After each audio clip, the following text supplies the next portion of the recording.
Hi, let me show you this great watercolour paper. This is the Jeremy Ford watercolour block. It's Bockingford paper, but it's 200 pound weight.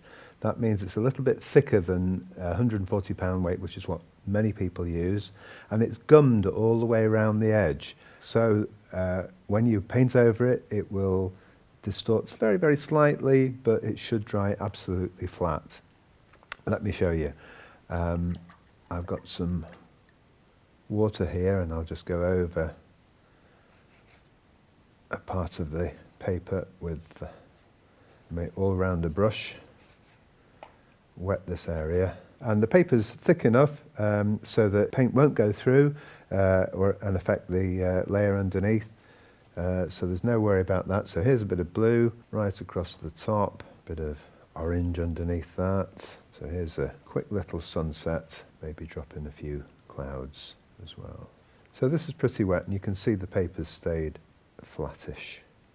Of course, the wetter it is, the more it distorts. When paper is wettened, it expands, but it should dry absolutely flat. The paper is not surfaced, so it's not rough, it's not smooth, it's in between, but there's sufficient texture on here to enable you to get some lovely watercolour techniques. So you could work, as I've been doing, wet in wet here, that's wet paint on wet paper, or you can work damp or dry on dry paper. And this is a technique I do quite a lot. It's great for textures and foliage, using paint that's not very wet. You can touch your brush on, and you can see that if you don't have too much paint on your brush, it's still rough enough to break up the brush stroke.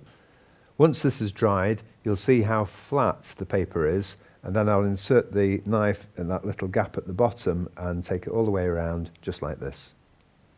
Just got to be a little bit careful. We just take the top sheet off and no more. So just work your way along from one side. There's the gap. You might be able to see the light shining on it. That's where you put the knife in at first. And then around the other side. And that should just tear off quite easily. And you can see that's nice and flat. So why not give this fantastic paper a try yourself?